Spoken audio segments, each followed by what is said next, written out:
जय हिंद दोस्तों, तो आज हम लोग बात करेंगे बिहार पैरामेडिकल 2021 में मैथ स्टूडेंट वालों के लिए नया कौन सा कोर्स और ऐड हुआ है। ओके, तो इससे पहले आगे बढ़ने से पहले मैं एक बात बतला दूं कि इस वीडियो के बनाने के पीछे एक और रीज़न था कि मैं एक स्टूडेंट है KIF कैफ खान, जिनको I would like to thanks. Okay, मैं उन्हें थैंक्स बोलना चाहूँगा क्योंकि उन्होंने ही बोला था कि इसमें एक और नया सब्जेक्ट है जो ऐड हो रखा है। ओके, एक्चुअली इससे पहले मैं भी अवेयर नहीं था कि इसमें नया कोर्स भी एक ऐड हो चुका है। ओके, और इसके अलावा मैं बात करूंगा कि क्लास 12 मतलब आपको अगर इस कोर्स के लिए अप्लाई कर रहे हो तो कितना परसेंट 12th में होना चाहिए, बॉयज़ के लिए कौन सा कोर्स है और कौन सा कोर्स है, और गर्ल्स के लिए कौन सा कोर्स है। ओके, तो इसको वेरीफाइड करने के लिए क्या होना चाहिए, अपने पास एक ऑथेंटिक डाटा होना चाहिए। ओके, तो मैं क्या करूँगा, अभी 2021 का नोटिफिकेशन आपको दिखलाऊँगा कि उसमें क्या क्या मैंसन है। ओके, मतलब उसमें मैथ वालों के लिए कौन सा कोर्स है और कितना परसेंटेज होना चाहिए हर स्टूडेंट को, ठीक है, और बॉयज़ गर्ल्स के लिए कौन कौन सा कोर्स है। ठीक है, तो ये आपका 2021 का नोटिफिकेशन है, ये रहा कुछ यूँ ही है। ठीक है, आप देख सकते हो, ये रहा, ये प्रोस्पेक्टस है 2021 का। तो हम लोग देखते हैं पेज नंबर, ये रहा। ओके, तो यहाँ पे आप देख सकते हो, ठीक है, ये 7 नंबर लिखा है, पैरामेडिकल है ना, इंटर स्तरीय, क्योंकि आप लोग इंटर पे एग्ज़ाम दे रखे हो PM वाले के लिए। ओके, के लिए अंतर्गत तथा वांछित। ओके, तो इसमें हम लोग को चेक क्या करना है, यहाँ आप देख सकते हो, ये हाँ। ओके, ये पाठ्यक्रम है जो जो आप कोर्स करना चाहते हो, जैसे डिप्लोमा इन फार्मेसी के लिए क्या है देख सकते हो यहाँ पे, डिप्लोमा इन फार्मेसी में नामांकन है। तो ओके, ये रनिंग। ओके, ये रहा सैनिटरी इंस्पेक्टर जो कि स्वास्थ्य निरीक्षण में होगा, ऑप्थेल्मिक जो कि चक्षु सहायक यानी कि जो आँख में जो भी प्रॉब्लम हो जो डॉक्टर चेक करता है उसके असिस्टेंट के लिए। ओके, OT के लिए शल्यगिरी यानी कि ऑपरेशन थिएटर। तो हम लोग देखते हैं एलिजिबिलिटी कौन, यहाँ देख सकते हो, ये रहा, ये 7 नंबर 6 7 8 नंबर। ओके, क्या है, ग्रेड A है ना, A नर्सिंग कोर्स, यानी कि ये हो गया GNM। ओके, तो इनमें क्या है, केवल महिलाओं, यानी कि महिलाओं के लिए क्या है, मतलब GNM के लिए सिर्फ महिला ही अप्लाई कर सकती है, यानी कि सिर्फ गर्ल्स के लिए। ओके, 9 में क्या है, ANM। ओके, इनके लिए भी केवल महिलाएं, तो सिर्फ ये दोनों कोर्स है जिसमें सिर्फ और सिर्फ गर्ल्स अप्लाई कर सकती है, यानी कि GNM और ANM, उनमें सिर्फ गर्ल्स ही एलिजिबल है कोर्स के लिए। ओके, इसके बाद हम लोग बात करते हैं डेंटल मैकेनिक्स और डेंटल, ये हो गया हाइजीन्स। उसके बाद यहाँ देखते हैं सेक्शनिंग, यहाँ अब यहाँ से आपको पता चलेगा कि किस कोर्स के लिए कौन अप्लाई करते हैं। यहाँ देखते हो डिप्लोमा इन फार्मेसी है ना, डिप्लोमा इन फार्मेसी के लिए इंटरमीडिएट साइंस या अन्य समकक्ष परीक्षा में भौतिक, रसायन एवं अंग्रेजी यानी कि फिजिक्स केमिस्ट्री, उसके बाद इंग्लिश के अतिरिक्त मैथ या जीव विज्ञान, मतलब फिजिक्स केमिस्ट्री इंग्लिश के अलावा अगर आप बायो से हो या मैथ से हो, इधर मैथ और bio, you are eligible to apply for pharmacy. Okay, मतलब आप फार्मेसी के लिए अप्लाई कर सकते हो, मैथ या ये तो एक कोर्स हो गया। दूसरा कोर्स में बतलाऊंगा कौन सा कोर्स है। तो यहाँ जो परसेंटेज वाला मुद्दा था, ये रहा कि GNM है ना, grade A general and nursing midwife course के लिए केवल महिलाएं ही को है ना उपलब्ध होगा, केवल महिलाओं को उपलब्ध होगा। इसके लिए 10+2 यहाँ देख लो, फिजिक्स रसायन एवं जीव विज्ञान में कम से कम 40% प्राप्त और अंग्रेजी विषय में उत्तीर्ण के साथ होना चाहिए। इसका मतलब ये हुआ कि जो भी स्टूडेंट अगर GNM के लिए अप्लाई कर रहे हो, ओके, यानी कि गर्ल्स के लिए स्पेशली, तो उनका फिजिक्स में भी 40 नंबर मिनिमम होना चाहिए, केमिस्ट्री में भी मिनिमम 40 नंबर होना चाहिए, और बायो में भी मिनिमम 40 नंबर होना है, 40 मार्क्स होना ही चाहिए। ओके, तभी जाके उन्हें ANM या GNM मिलेगा। ओके, और 5% छूट किन के लिए, अनुसूचित और अनुसूचित जनजाति। ओके, यानी कि ST schedule tribe and SC schedule caste. Okay, उन दोनों को 5% आरक्षण मिलेगा, यानी कि उनका मार्क्स मिनिमम 35 होना चाहिए।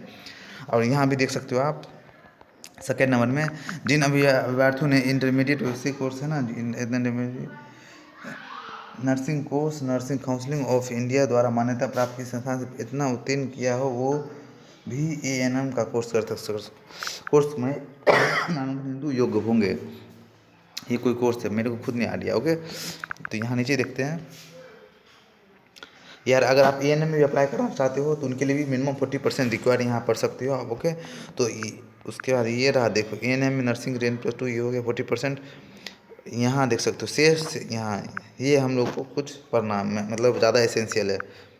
शेष पाठ्यक्रम के लिए जो आवेदक 10+2 है ना, आवेदक +2 इंटरमीडिएट साइंस फिजिक्स, यहाँ देखो फिजिक्स मतलब भौतिकी रसायन व जीव विज्ञान एवं अंग्रेजी उत्तीर्ण है, वे परीक्षा में शामिल हो सकते हैं। ये किसके लिए है, शेष मतलब ANM GNM को फार्मेसी को छोड़ के जितना भी कोर्स है, जैसे कि lab technicians, ophthalmics, physiotherapy, OT, dresser, जितना भी मतलब ANM GNM फार्मेसी को छोड़ के वो जितना भी था उसमें क्या है, आपको फिजिक्स केमिस्ट्री बायो में सिर्फ पास चाहिए और इंग्लिश में।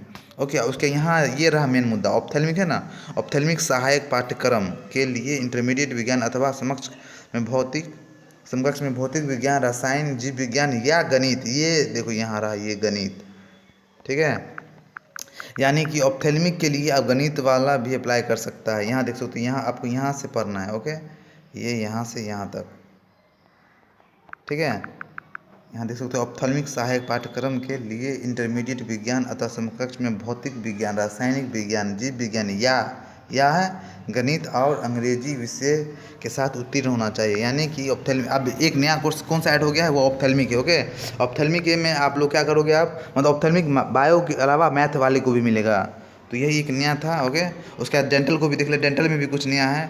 डेंटल मैकेनिक्स अगर आप करना चाहते हो, जैसे डेंटल मैकेनिक्स और डेंटल हाइजीन, तो पहले आप लोग को इस दोनों में कुछ डिफरेंस पता होना चाहिए कि दोनों में डिफरेंस क्या है। इसमें थोड़ा सा स्लाइटली डिफरेंस ये है कि डेंटल मैकेनिक्स जो होगा ना, किसी का दांत अगर मान लिया जाए ख़राब हो चुका है, ठीक है, दांत उनको अब निकलवाना है, तो उनके लिए कौन वर्क करेगा, डेंटल मैकेनिक्स का काम क्या होता है, जैसे देख सकते हो आप कार में क्या करना होता है, उसी तरह से दांत में करना होगा। ओके, लेकिन डेंटल हाइजीन क्या होगा, उनका काम होगा इंस्पेक्शन करना कि दांत में क्या फॉल्ट है। ओके, अगर किसी के दांत में कोई डिजीज़ है, बीमारी, तो कौन सा बीमारी है वो चेक करना। अगर क्या बोलते हैं, कोई मतलब नहीं दिखते सड़ जाता है दांत उसमें, तो वो चेक करना उसका काम है। ओके, उसमें जो दवा चाहिए वो देगा डेंटल हाइजीन वाला, या खाने पीने से जो बीमारी हो रहा है मतलब उनको ठीक करने के लिए ना। इसमें नामक नहीं, तो इसमें क्या चाहिए, कम से कम 50% मार्क्स चाहिए रसायन विज्ञान विषयों में कुल मिलाकर। और डेंटल मैकेनिक्स या हाइजीन करना चाहते हो आप, तो इनमें total physics chemistry math bio मतलब टोटल जो आप पास की हो 12th में, टोटल मिला के मिनिमम 50% रिक्वायर है। यानी कि 50% आपका मार्क्स होगा तो ही आप इसके लिए एलिजिबल है। लेकिन ANM GNM में क्या था कि ANM GNM में फिजिक्स में भी 40 मार्क्स चाहिए, केमिस्ट्री में भी 40 और बायो में भी 40 मिनिमम मार्क्स होना चाहिए था। लेकिन डेंटल हाइजीन और डेंटल मैकेनिक्स के लिए ओवरऑल 50 मार्क्स होना चाहिए। ओके, तो आई थिंक आपका जो भी प्रॉब्लम होगा वो टोटल सॉल्व हो रखा होगा। ओके, इसके बाद कोई प्रॉब्लम नहीं होना चाहिए। तो मैथ वालों में क्या है कि मैथ वाला आप क्या कर सकता है, फार्मेसी और ऑप्थेल्मी के लिए अप्लाई कर सकते हो आप लोग। फार्मेसी में ऑलरेडी मैं बता रखा हूँ कि टोटल सीट कितना हो रखा है। अब 4 नया कॉलेज बना है, तो 60 × 4 यानी 64 जा 240 यानी 240, उधर 100 यानी कि 340 सीट है, जो कि सबसे हाईएस्ट है। ओके, तो इसके बाद आप कोई भी आपके पास नहीं होना चाहिए। और उसके बाद मैथ, और उसका क्या है कि जो भी स्टूडेंट अगर बॉयज़ हो तो उन्हें क्या होगा, ANM GNM के अलावा जितना भी कोर्स है सब कोर्स आपको मिलेगा। गर्ल्स के लिए ऑल कोर्स है, कोई भी कोर्स ऐसा नहीं है जो गर्ल्स के लिए नहीं है। गर्ल्स पूरा कोर्स कर सकता है, जो भी कोर्स इसमें अवेलेबल है। ठीक है, तो thank you for watching this video. आपको क्या करना है, चैनल को सब्सक्राइब कर लेना है for updates and more videos. Okay, मिलते हैं फिर नेक्स्ट वीडियो में।